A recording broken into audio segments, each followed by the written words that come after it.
Ugh, what a mess.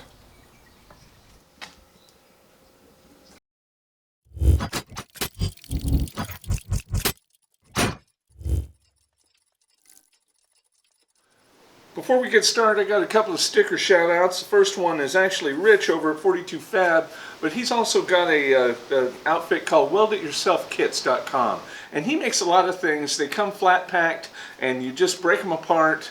They're pre-cut steel kits of things like rocket stoves and fire pits and all kinds of other stuff. Good welding practice, easy to put together, and they're cheap. So check him out.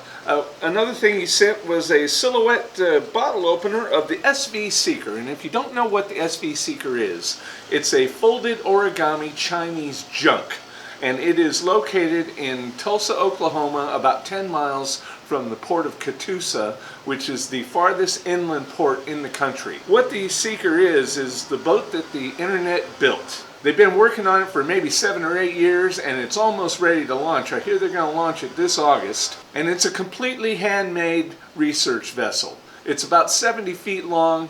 It's really a work of art. People have come from all over the world to work on the thing. And the reason they sent me the bottle opener is because they have a program where if you got a bad battery from an old cordless drill or something like that, just send it to them. They'll send you one of these bottle openers. What'll happen over there is Rich over at 42 Fab, he's going to disassemble the battery packs, properly dispose of any bad cells, and take the remaining good cells and assemble them into good packs that will be used on the S.A.S.E Seeker. And the bottle opener is your thank you for helping out. The other sticker shout out I have is from Robert over at RS Creations, North Carolina. He sent me a sticker. I'll be sending him some back right away. And I'll leave links to all their presences in the doobly-doo below, along with the address where you could send your junk batteries so they can be made into a new battery pack.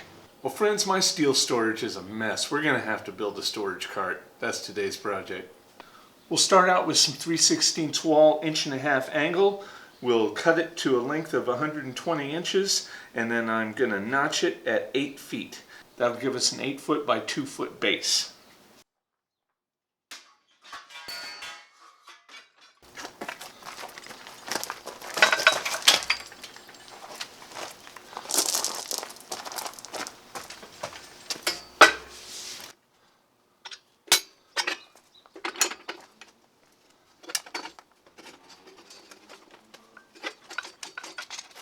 One thing that's going to happen is these corners are going to have a 45-degree tab cut off.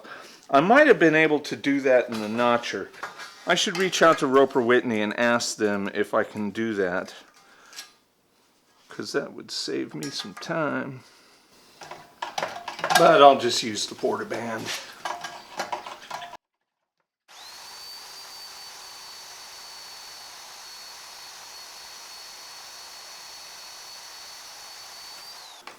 Okay, so I've got my two halves. I could have done this out of one 20-foot piece. The only problem is 20-foot piece is pretty unwieldy and kind of heavy. So I cut it in half and made two halves. Now we need to check it for square. And it was a little bit out, so I used a ratchet strap to pull it into square.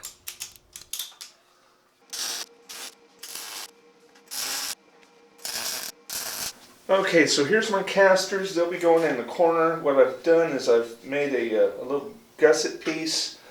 We'll weld those into all four corners. Then we'll come back with the mag base drill and tap threads.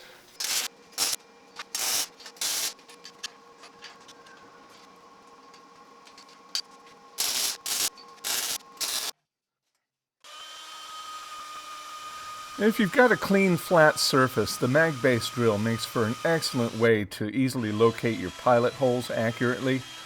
Once they're drilled, you can come back with just a regular hand drill and enlarge them to whatever size you need.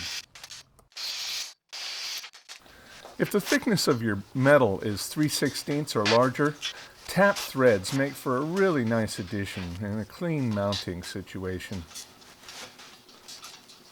Well, one thing's pretty apparent across this 8-foot span. There's a little bit too much flex going on here. So I think I'm going to install an intermediate set of casters, 2 more in the middle. And I don't have the casters right now, but I can install the mounting hardware.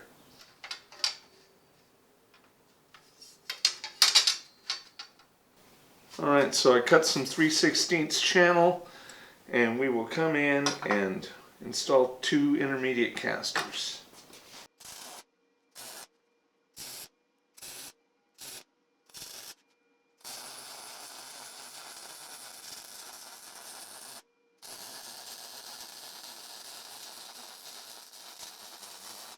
Adding those 2 pieces of channel took all the flex out of this, so that was good. I think the intermediate casters will only help more. So I've been thinking about the best configuration for this, and I want it to kind of be an A-frame, but I think I want a flat on top. So I've cut all of these to 120 inches, which is 10 feet. So I think I'm going to come in 55 inches from each end, and that'll give me a nice 10-inch flat spot on the top, and I can put a tray up there and use that for a lot of shorter offcuts.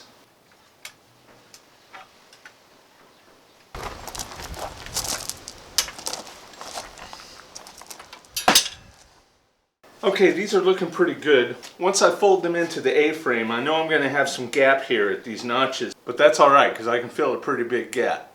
Okay, these are all my shelves. I'm going to take this 2-inch angle and we're going to span that across the bottom to make a base.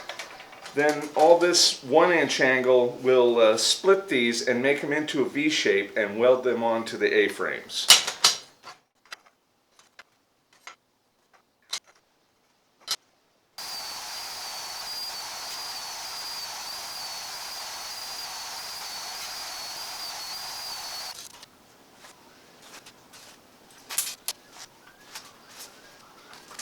Alright, so this is my top tray. It's just 1-inch angle. We'll check it for square. 96 and 7/8. 96 and 13/16. That is close enough.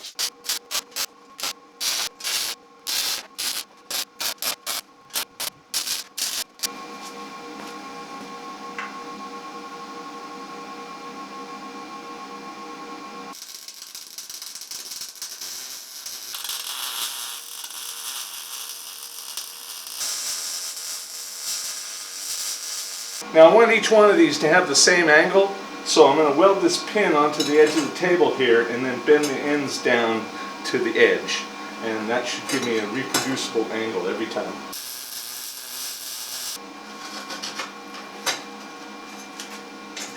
That is working good.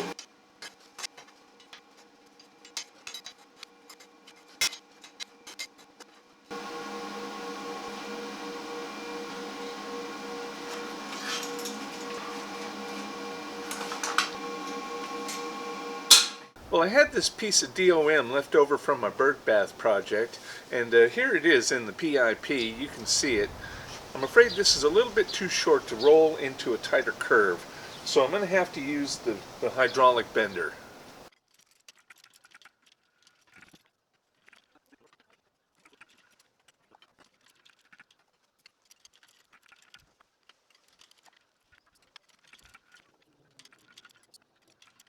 Okay, well I tried going in from one end, then the other, and I didn't quite get 180 degrees out of it. And then I just did it with a lot of finesse, and I almost got 180 degrees. In either case, this is a perfectly good handle. I'll just weld it onto my end A-frame, and it'll give me a way to drag it around.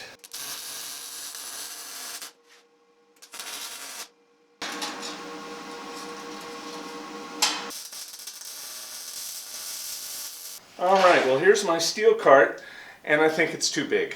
Well, I took the night to think about it, and it's definitely too tall. But not by much. I think I'm going to just cut the top off and move it down to here. That should be fine.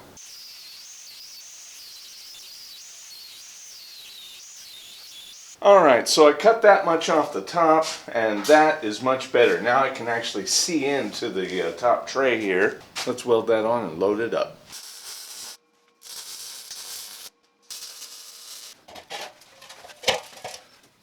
This is going to be a TIE Fighter fire pit, and this drill press might be my next project.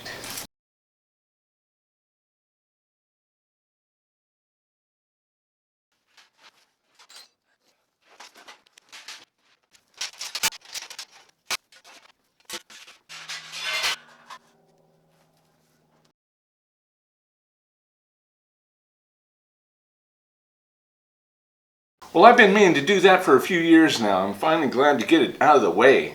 If you notice my last few videos, there's been a theme running, and that theme is to get stuff up off the floor. The fact of the matter is, as I cleared the pile out, I discovered a whole bunch of steel that I've been going and buying more because I didn't realize I even had it. Anyway, that's all for this time. Please like, comment, share, and subscribe. Click up here to see my last video. Click over here to see something in my YouTube thinks you'll like. Let's all get vaccinated so we can get back to normal. Have a good one.